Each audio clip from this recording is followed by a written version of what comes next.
What happens when heroes face their darkest hour? At Overwatch Headquarters in Gibraltar, chaos erupts as Juno Teo Minh cries out desperately for help, tangled in debris. But hope arrives in the form of D.Va, her pink hair gleaming as she rushes to assist. Together, they begin the monumental task of preparing for new recruits. Little do they know, this may be their final preparation. The base buzzes with anticipation as Juno and her allies prepare orientation packets for incoming heroes. Lucio hands over his signature pump-up mixes while Zarya flexes her muscles, planning a brutal workout regimen. Winston listens intently as they discuss 400 push-ups before every mission. The camaraderie is infectious, their spirits high. But in the world of Overwatch, optimism can be dangerous.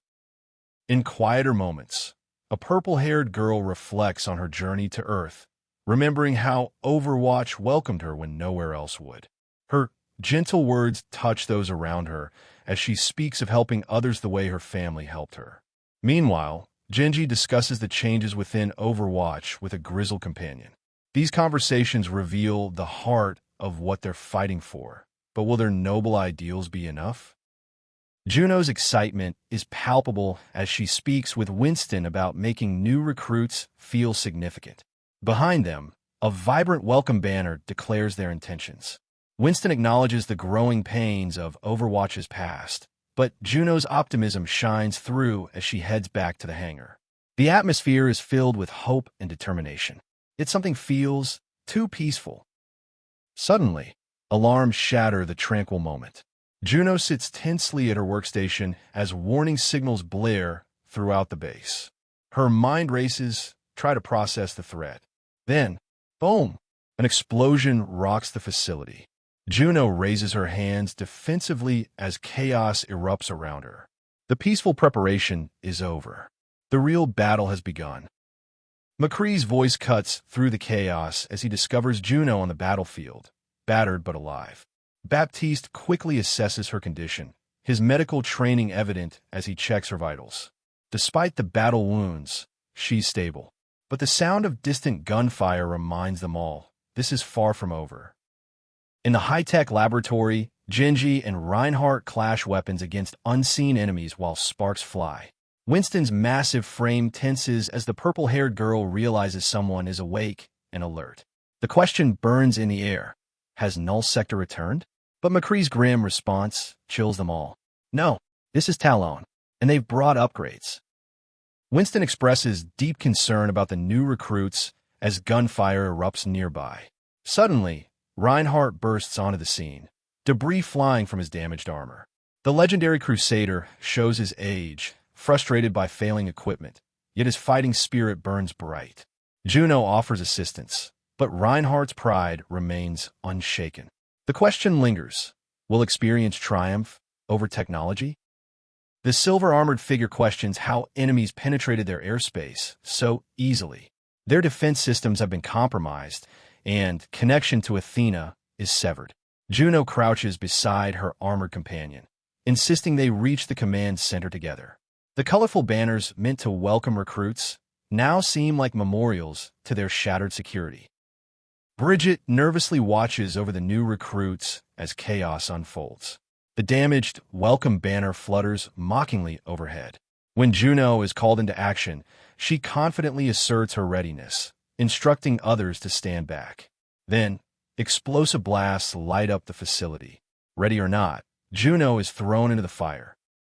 Armored soldiers with crimson helmets line up as Genji and his ally scan the night sky.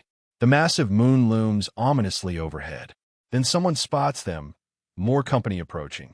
Flying vehicles streak across the darkness, their weapons already firing bright projectiles. The night sky becomes a battlefield. Heavy combat erupts as soldiers in tactical gear take cover from aerial bombardment. A massive vehicle hovers above, dropping explosive payloads that shake the metallic terrain. One soldier questions the unusual troop deployment. Talon rarely sends forces in these numbers.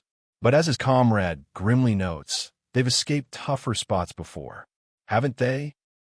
Explosions and gunfire fill the air as the silver-armored figure and McCree dodge incoming attacks.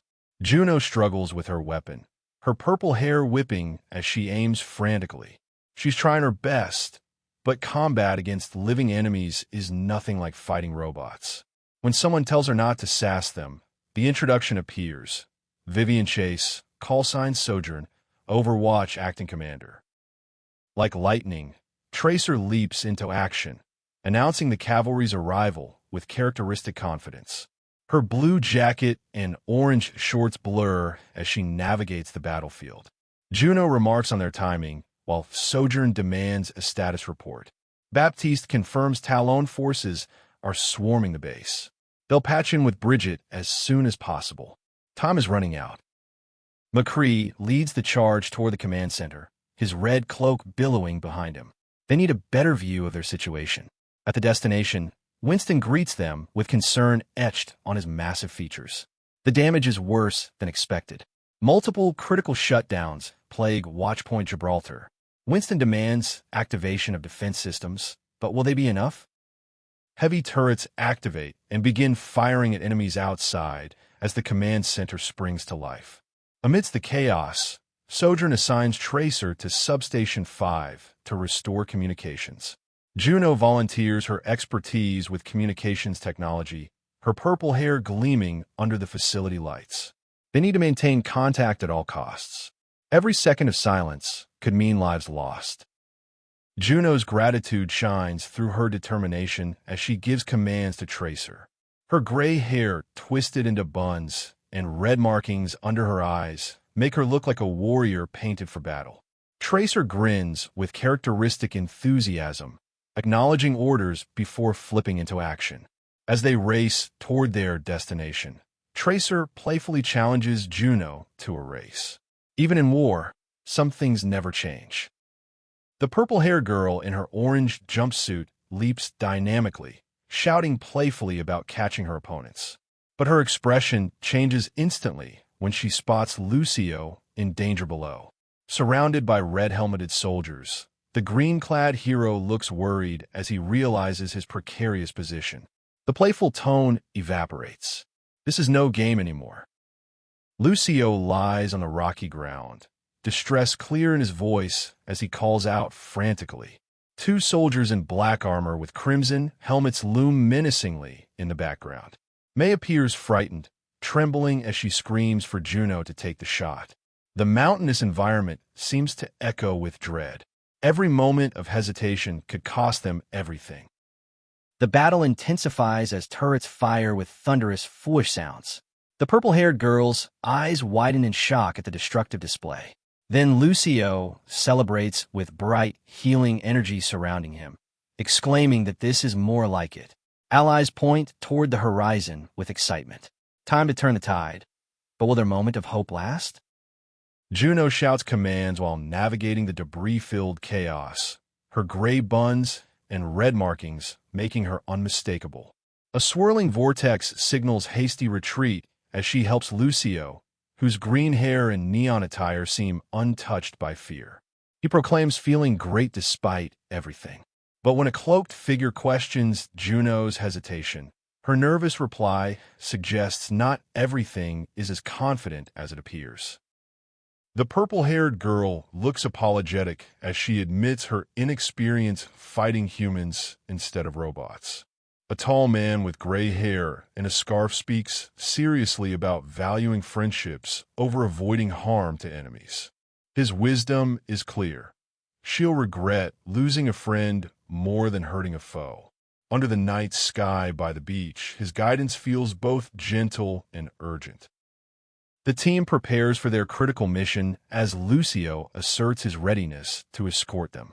The cheerful girl encourages everyone to proceed, acknowledging they'll need all available help. But as they approach the metallic structure, ominous clanking sounds resonate through the air. Robotic figures and red-helmeted soldiers prepare for confrontation. The real test is about to begin. On the chaotic battlefield, the purple-haired girl in her orange suit expresses shock at the endless waves of enemies.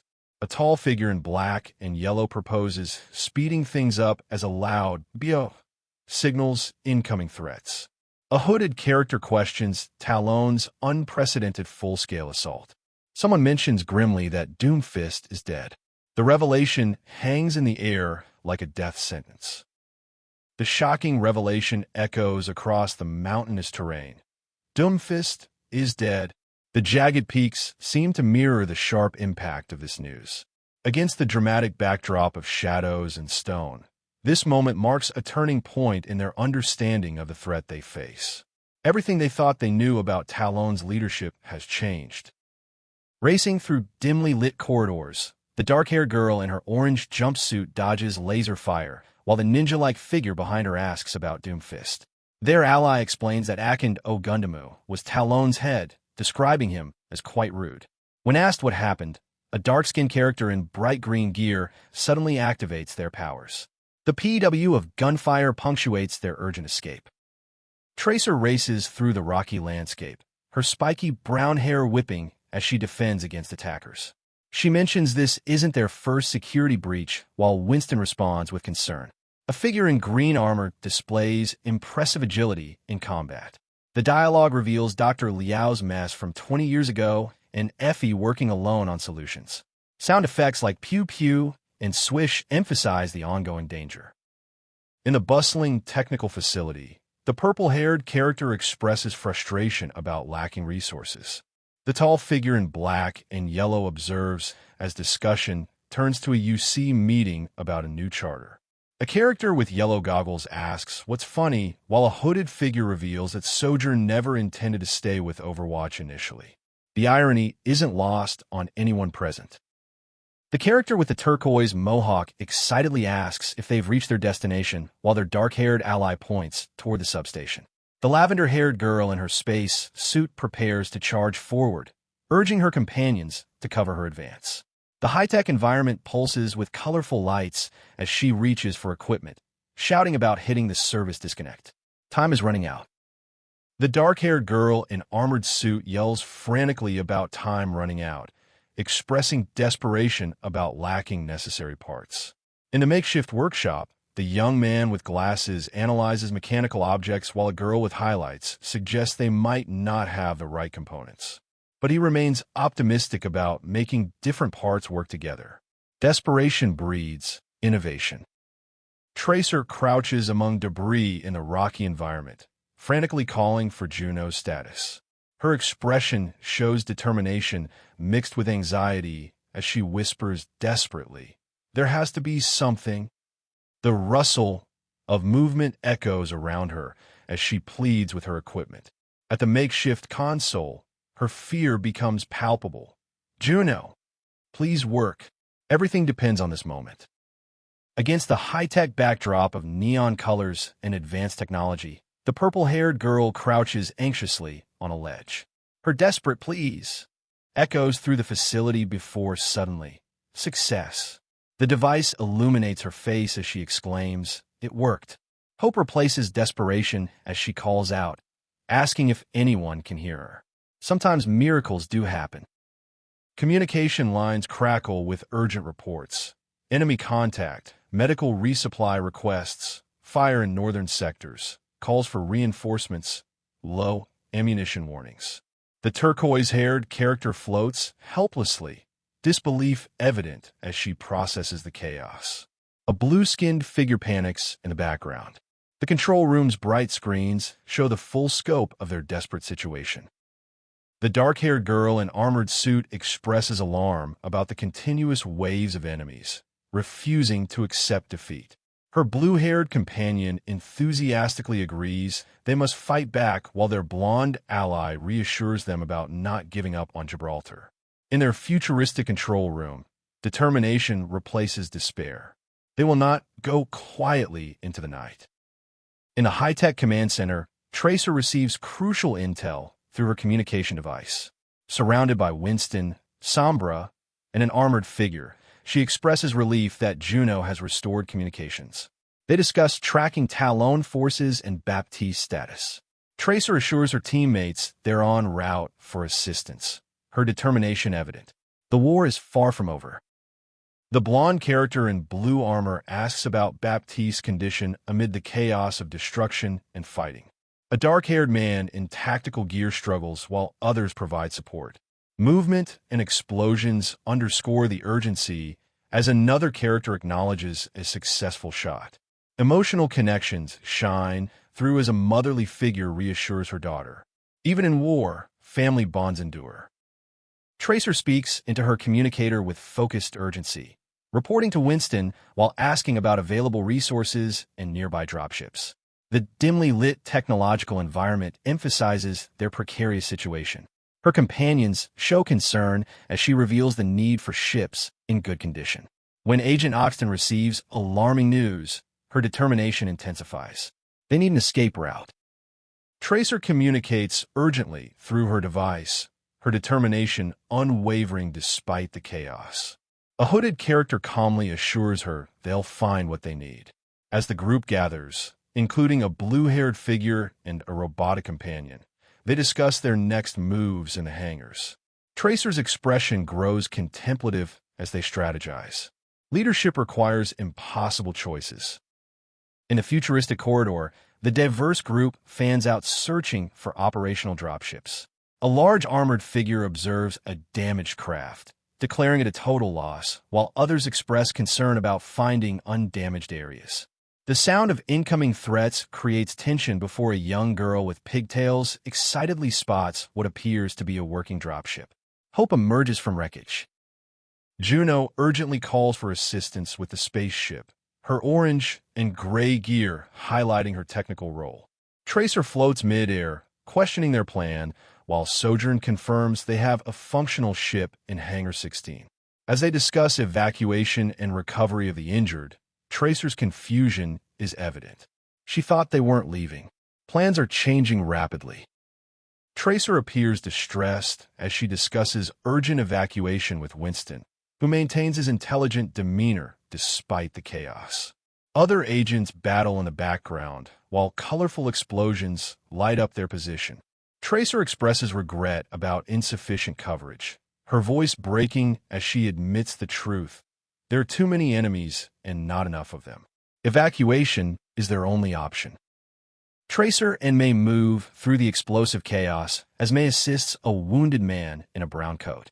He reassures her that cooling treatment will help his injuries while explosions boom nearby.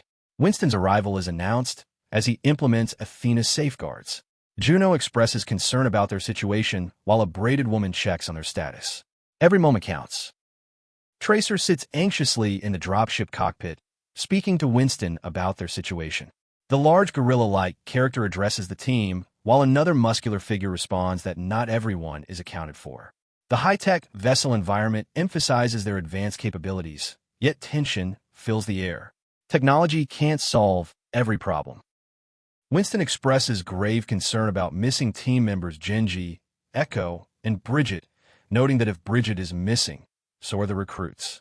Tracer furrows her brow anxiously, insisting they must search for their missing allies. Sombra emphasizes the unpredictability of their world and the necessity of tough choices. The weight of command presses down on every decision. Tracer urgently briefs the group of soldiers in mechanized suits, emphasizing the need to follow orders and ensure everyone's safety. A soldier insists they're all in command, while another argues about evacuation urgency. Distant explosions raise the stakes as a blast throws someone back. Tracer's comrades move quickly, a young woman in orange brandishing her weapon. Leadership is tested in crisis. The pink-haired character fires energy beams while shouting about her sister still being out there. A muscular man gestures anxiously toward May as others strategize their escape. May expresses concern about someone's ability to assist, while a bold woman commands their evacuation efforts. The dimly lit space environment reflects the drama of their high-stakes situation.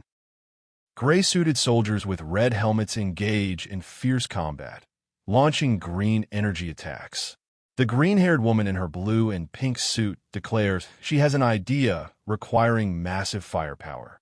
D.Va shouts for everyone to take cover as she rallies teammates.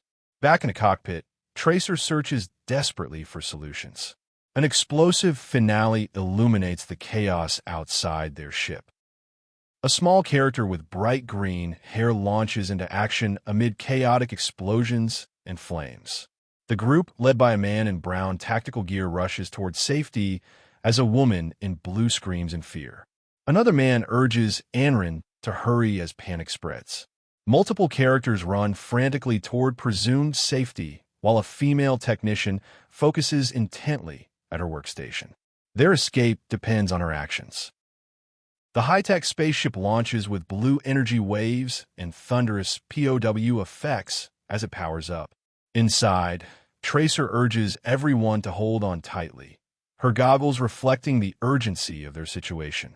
A character with dark hair appears anxious yet inspired as control panels glow behind them. The ship creaks and bangs under stress. Will their escape succeed?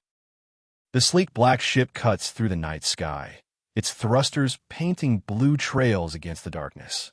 Inside, Sojourn sits with white braided hair and tactical gear, her expression serious as she addresses the survivors. They've lost everything today: security, base, home. But there's no time to grieve. If Talon struck this hard, they're preparing something massive. Overwatch cannot give them that space. The war continues. Inside the escape ship, tension fills the air as Sojourn receives mission reports. Bridget suggests taking refuge at Torbjorn's workshop in Eichenwald, a fortress that could shelter them all. Tracer lightens the mood with a quip about tea. But then, the impossible. An armored figure delivers devastating news that stops everyone cold. Doomfist is dead. The revelation hits like a thunderbolt, leaving the heroes stunned and questioning everything they thought they knew. In a dimly lit tech room, Sombra reveals the truth that chills them to the bone. Vendetta isn't just another Talon operative. She's Antonio Bartolotti's daughter. McCree's face goes pale at the name. The cowboy knows that ghost all too well. Antonio Bartolotti, a high-ranking Talon leader whose dark legacy includes Dr. Liao's death in an explosion. Now his daughter has returned. The sins of the father have come back to haunt them. McCree's voice turns grim as he recounts their past with Bartolotti. Overwatch wanted to send a message that no one pushes them around without consequences. Reyes thought assassination was the answer. But as peacekeepers, killing wasn't their way. The memory haunts him, a body falling through a window in a Gothic hall. Now they're fighting for their lives, still pursued by Bartolotti's vengeful ghosts. The scene shifts as Tracer announces their approach to their destination. Snow crunches beneath their feet as the heroes land in Eichenwald. Torbjorn and his family welcome them warmly into their colorful village home. New heroes Weong and Awan introduce themselves, Weong carrying a cat that earns playful complaints. But the warm moment shatters when Sojourn takes an urgent call. Gibraltar is under attack. Her expression hardens as she processes the threat, authority radiating from her as she ensures everyone's safety amid the casual reunions. Sojourn's silver hair catches the light as she speaks with grave authority about international implications for Overwatch's charter. The weight of their future hangs in the balance. A dramatic to be continued hovers over a mysterious figure's foot, suggesting imminent danger. The scene transitions to Switzerland, where Sombra's orange hair blazes as she jokes with Sojourn about an upcoming meeting. Serious people in stark rooms, she predicts. How wrong she'll be. Tracer's goggles reflect worry as she questions public opinion about Overwatch. Can they ever truly read the people they protect? Walking through gleaming corridors, she asks about pardons for the recall. But Sojourn sees hope. The team may be smaller, but they're truly united now. Singular focus, real teamwork. For the first time in years, they fight as one. Will it be enough for what's coming? Tracer's bright smile radiates confidence as she chooses to believe in their mission. Sojourn promises to return soon, stepping into shadows. The scene shifts to a formal assembly. The International Justice Commission convenes. Secretary General calls the meeting to order. General Osei takes the podium, her glasses reflecting the gravity of their decision. They're here to discuss Overwatch's request for official recognition. The screens flash with images of past battles, reminding everyone what's at stake. In the sleek conference room, Sojourn recounts Overwatch's golden age. After defeating the Omnic crisis, they became international peacekeepers. Advancements in global security, mental health, climate research, they changed the world. But General Osei's expression darkens. This starlight didn't last. She reminds Sojourn that she herself warned the organization was in crisis. The past casts long shadows over their future. Sojourn's silver braids catch the light as she admits Overwatch's failures. Botched missions, bloody operations, leadership oversight. It all culminated in their headquarters disbanding. But when new global threats emerged, exploration began within ethical oversight frameworks. The screens flicker with images of their controversial history. Every mistake, every life lost. Can they overcome their past to face an uncertain future? Tracer waves enthusiastically, calling the presentation a super show. But the Commission's response is cold. They'll deliberate and announce their decision later. As Tracer walks toward their aircraft, uncertainty clouds her voice. She wasn't expecting such a quick turnaround. A voice on comms reveals the harsh truth. Reinstating Overwatch requires massive resources and oversight. The bureaucracy moves slowly while Talon strikes fast. Tracer asks about other Talon attacks, her commitment unwavering. But then the crushing blow arrives. Vivian's face contorts with anguish as she receives the call. The IJC is shutting them down. The Secretary General tried his best, buying them precious time. But it's not enough. Standing under the moonlit sky, Vivian processes the weight of their situation. Overwatch faces its darkest hour, just when the world needs them most. The stark white screen blazes with those three fateful words, "To be continued." Credits roll, but the story is far from over. Overwatch stands divided, their charter revoked, their future uncertain. Vendetta's shadow looms while Talon strikes across the globe. The heroes who once saved the world now fight for their very existence. When the world says it doesn't need heroes, what happens next?